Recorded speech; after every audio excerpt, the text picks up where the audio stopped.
Hello, everyone. Welcome to the Spot Real Talk. My name is Tiara. I'm Tiffany. And I'm Ron. And today we are here to talk about a show that we have not recapped yet, but we have definitely been tuned in. It is Your Honor. It comes on Showtime and it is back for its second season. So we are very excited to talk about this one because it was so good and it was on hiatus for a good little minute. And we were like, where's the next season? Where? Because I was like, I know they're not going to leave us hanging like this. Yeah. So I'm very happy to see they're back. Yeah. I was getting ready to say, I was happy to hear it was going to be a second season because the first season was supposed to be a limited series. So it really wasn't supposed to be a second season, but because it was so popular and it did so well, they ordered a second season. Yeah, it was great.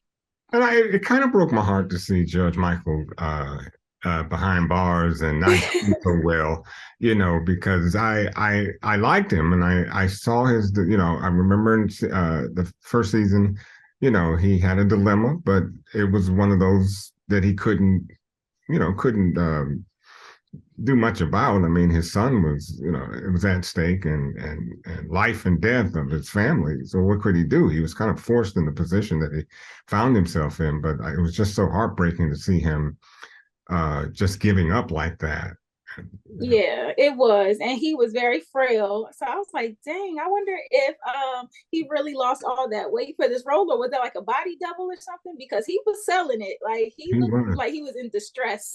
Okay. In fact, I didn't even know him. Like when they first saw, when I first saw his face, I'm thinking, well, it looks like the judge, but it can't be the judge. I was trying to convince myself this isn't the judge, but it was. Yeah. Yeah, and last season ended with a bang, literally. So, his son Adam died, and he's going through it, the aftermath of what happened. And so it's kind of going back and forth in time because we have current day where Michael is arrested, but then it goes back to the night of the shooting. Right. And, Eugene was shook because he meant to shoot Carlo, but ended up shooting Adam instead. So the whole storyline kind of came full circle in that moment because really Adam was the one who started all that mess in the first place. Yeah. Yeah, and so now Eugene is the one that they're after again. So Carlo is chasing him down, trying to get a hold of him. And that whole Baxter family is really a trip, especially that mom. She's a mess. And she can get the hands. She definitely deserves the hands because I feel like the father is definitely way more level-handed. I mean, level-headed than she is. She and Carlo are hotheads. Yes. And Carlo is a brute, no brains. Go ahead, Ron. Well, Jimmy Baxter, he understands the game and he understands how the game is supposed to be played. Now, his wife, my thought was she needs to be jap slapped. And I don't particularly believe in a man putting his hands on a woman, but this woman is she's out of order. And, he has to rein her in so that, and particularly, her son, Carlo, is listening to everything she says. So with that being said, he puts himself in more harm's way because he's listening to his mother and she needs to be reined in. Yeah, and she's the whole reason he ended up getting snatched by Desire anyway. Because had he not been out there searching for Eugene under his mom's orders, none of that would have happened. Exactly. And so, Jimmy and Big Mo, they're going back and forth because, of course, Eugene was out of line. He did something without her orders. Right. And Jimmy's son is out there in their hood without Jimmy's orders. So it was kind of like, okay, we're just gonna call it even from here. You take your kid back and you leave Eugene alone. Right. But the whole thing with Eugene, I kind of felt bad because I wasn't sure of Big Mo's intentions for him. Because it seemed like she was about to give him up and it seemed like she might have even wanted to kill him herself.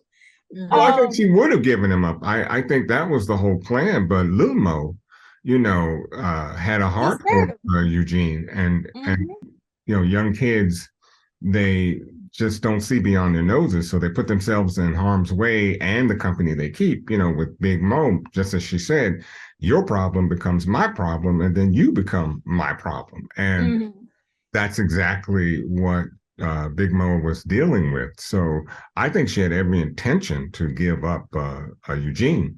Mm-hmm. You know, it's just fortunate. Or take him out, because when Kim was talking with Lil Mo and she was like, "There's only one way this ends," I think he was like, "Oh, let me try to get homeboy about the town." Because he really didn't deserve that. Like Eugene went through so much. Not only was his brother killed in jail last season, Gina, Jimmy's wife, blew up his parents' house with all of his siblings in it and his mother. So he lost 4 siblings, his mother, and then later on his brother in jail. So he literally is an orphan. Yeah. So he really doesn't deserve that for Big Mo to consider taking him out. I'm glad that he was spared in this situation. Well, he could have added a little more respect too, because, you know, when they had him in that storage facility and she went to visit him, what did he say? He said, F your plans. I mean, you know. But vengeance, when you are that angry and you have already gone through that much stuff and it seems like nobody is acting in your behalf, you can see the justice system wasn't on your side. It's like, what else do you want me to do? To thine own self be true. Right. Yeah, and so that's the whole thing with this show, is because it really does tug at your morality, because you on one hand, you kind of want the judge and his son to get off, but you also look at who you're putting as a sacrifice in his place, and it's like it really is challenging your morality, the justice system, all of that. So it's like it's really the injustice system. Oh, true. Thank you. That's why I was torn with the judge, because I was like, when I saw him being emaciated and in the bing, I was like, wow, you know, part of me was like, okay, as a parent, I feel for him, because most parents would have tried to protect their child at all costs. Mm-hmm. On the other hand, it's like he did abuse his authority as a judge, and then some of the consequences affected, you know, a young Black male who ended up dying, and he was innocent of the crime and stuff. And that part of me is just like, you know, so it was karma, but I did feel for the judge. And plus I like, you know, I like Bryan Cranston as an actor too. He's outstanding. I'm a Breaking Bad fan. Very much. Absolutely. Very much so. I think that, you know, what I didn't like about his being incarcerated is the fact that the judicial system is screwed up in and of itself. He's not the first one. And those kinds of deals and things go on all the time in the judicial system. He just got, I was trying to determine whether he was actually caught or did he give himself up because he confessed. He confessed. Well, I know he made a confession, but I was thinking, well, did he get arrested because of what he had done? Yes. And so, but that, and then everybody knew about, by that last episode, everybody knew. Right. But therein lies my problem, because, you know, as again, I say, the justice system in and of itself is screwed up, you know, so you pick and choose who goes where and at what point. Mm-hmm. Yeah. And it's crazy because, you know, you could tell that he's despondent. He's not really wanting to live. He doesn't want to eat and take in any nutrients. They have to force feed him. Mm-hmm. And then he's trying to intentionally put himself in harm's way with a little bullfight, which I'm like, okay, if that's a thing in Louisiana, that is so inhumane. And people are out there watching on. Cheering, yeah, like Gladiator. Exactly. It's a gladiator syndrome. And again, this is in our penal system. This is supposed to be about rehabilitation, but instead, you got individuals being charged by a 1-ton bull, you know, and you could see that Judge Michaels really wanted to die, because when it was between the two of them, he looked at the bull. You don't look at that bull. When he knew what he was doing, when he took a glance at that bull, they went eye to eye, and the bull says, okay, I'm choosing you.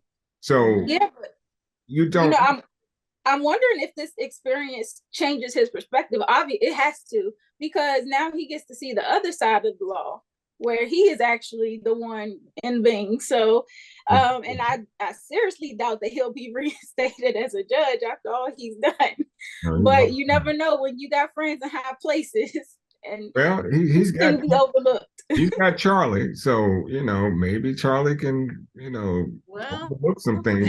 He has to protect Charlie now. Right. I mean, you know, because Charlie is also in danger. But one of the things I was thinking, I was like, you know, he feels like he doesn't have anything to live for, because course, he had been lost his wife. Now he's lost his only child.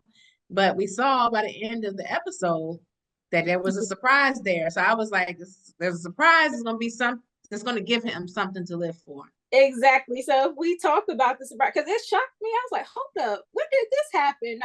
Because it was difficult for me to gauge the timeline of how much time had actually gone by since the shooting. They said 12 months. Okay, because I must have missed that. And I was like, okay, so that's enough time for Thea to have a kid. So it was interesting her going to see him and talking about how she had been writing him all these letters that had gone unanswered. And I was like, why is she digging for this information? Like, did he really love her? But once I seen the daughter, I was like, okay, makes all the sense in the world. Like, she's trying to cope with Adam's loss and also be able to tell her child something about him. You know, she's trying to cope. So it all came full circle. And now that, you know, Michael is out, I'm just waiting for his response when he finds out. And maybe that'll give him a new luster for life. But let's go back to right. Yeah, but let's go back to Rosie Perez, because I'm gonna tell you, whenever I see Rosie in a movie, I know it's going to be good. And she had a kind of comic relief in this one. You know, it's a couple of times she made a gesture that was very comical, but I did enjoy her role as the FBI agent that was actually on his on Michael's on behalf. You know, there's a bigger play in motion. Well, there is, and that's always the case. You know, she's not just wanting Michael; she wanted the whole big Baxter family and their gang. So I agree with her, but her role was rather comical, and it was just good to see her. You know, in this. Yes. Yeah, I agree.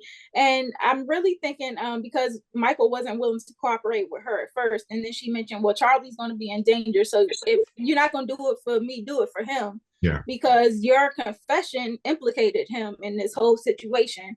And of course, she went and asked the judge, could they bury that confession? So you can see that, like, there's all kinds of strings being pulled. And then even with Charlie and Rudy, the detective, you know, they're like, find another Eugene, find some dead person and say that was Eugene. We'll send Eugene out of town. You'll never see him again. Let's wrap this whole situation up. And everybody's happy. And Big Mo knows the deal. That's why she was like, you know, you're spending all this time looking for, you know, little man or Eugene. You know, look, just go find a body. You do it. You've done it before. Go find a body. You know, here's the information, Eugene's information. You know, case closed, and y'all going about your way, and let me do what I got to do. But that goes into the bigger point of what I'm like, I guess I'm trying to explain, because they keep doing things to get their way. Exactly. And so it's like, you know, it would not be far-fetched for me to see Michael back in a authoritative position. Should he get back out, because they burying all kinds of stuff and pulling strings every which way to get things lined up the way they want them. And so it's like, it's amazing to see this. Of course, this is a fictional TV show, but it has some states have a reputation. Yeah, it has a sense of reality to it. I think if Charlie, along with Rosie's character Olivia, I believe it is, I believe that the two of them could get his record expunged, and you know, if that's the case, then it's like it never happened. But again, it's our judicial system pulling strings to get what it wants, and so authority. Well, yeah, they do it all the time. So why not? You know, why not? Well, you know who's the foil? That cop, because that cop was Michael's friend, and so she feels betrayed by him because Nancy feels betrayed by Michael because he was using that relationship to, you know, to try to get Adam out of jail. So she feels hurt, and she's mad, and she feels that Michael belongs to be deserves to be behind bars. I mean, in all honesty, he does. But right, you know, in all honesty, yeah, well, he does. But your heart still goes out to him. Yeah. But I think that there are, and I know better, so y'all out there don't get on me about this. I know that the law is a law, and that's the way it has to be dealt with. You know, and your family could be in jeopardy because, you know, you have the position and the role that you have. But I think that due process that he went through with, you know, getting Jimmy Baxter's son, Carlo, out of jail was something that he had to do. I mean, what would you do if you were in that position and had that power? And you have to ask yourself that question.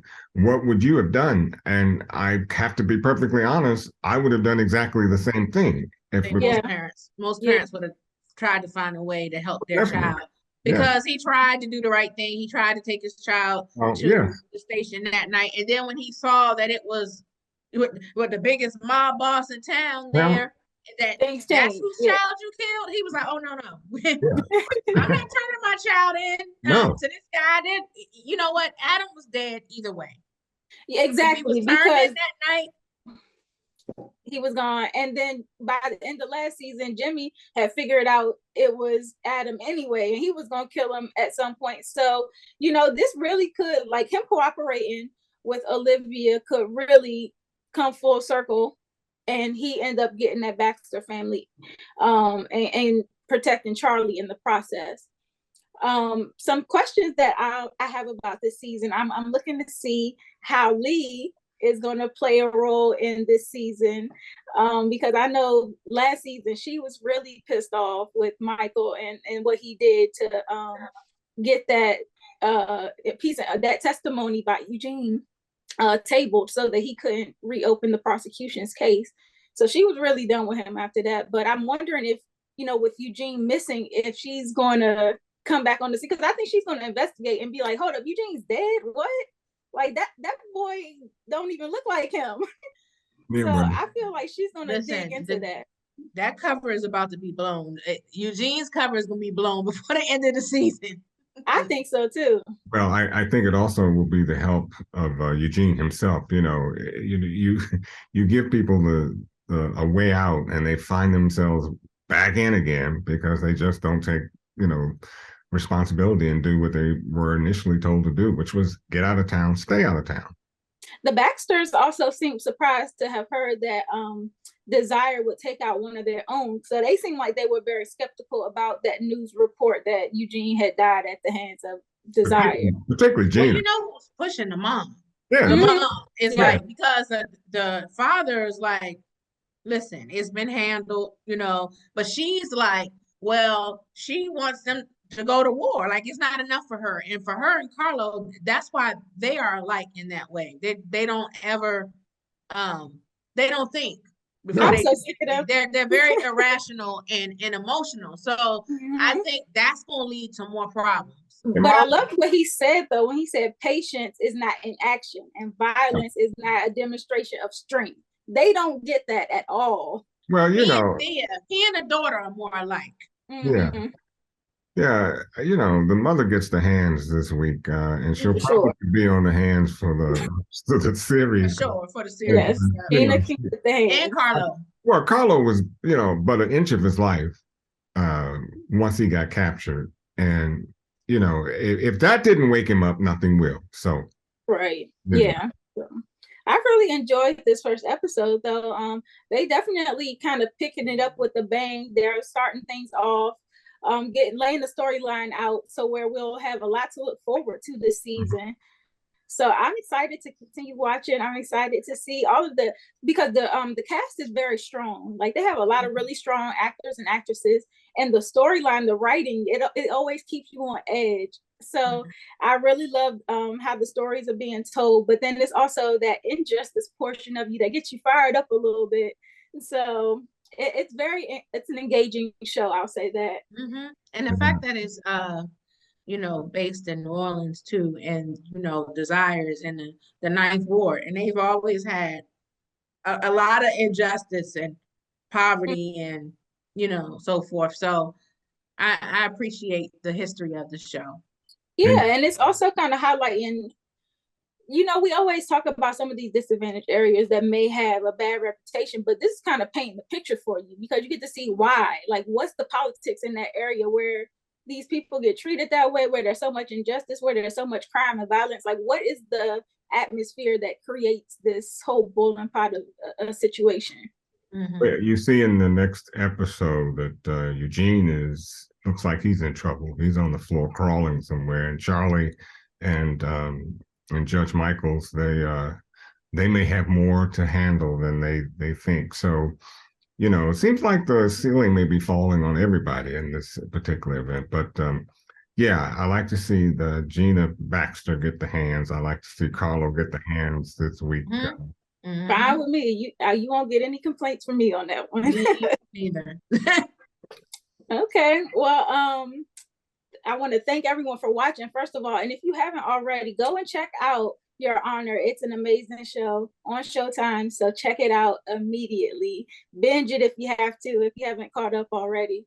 And also, if you have watched, drop down in the comment section and let us know your thoughts on this episode and give us your predictions for the rest of the season as well. Make sure you are also subscribed to our channel. Click that little subscribe button down there and the notification bell to get alerted every single time we post, because we got a lot of great content coming.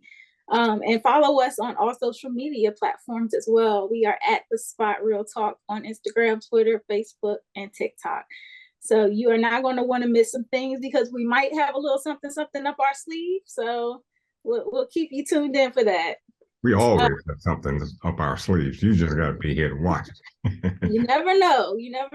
So you are not going to want to miss out for sure. You guys got anything else you want to add before we close out? I'm good. Nope. No? All right. Well, it's been real. Thank you guys so much for watching, and come back next week, same time, same place, where we will recap Your Honor episode 2. So have a good weekend. Bye-bye. Bye. Bye.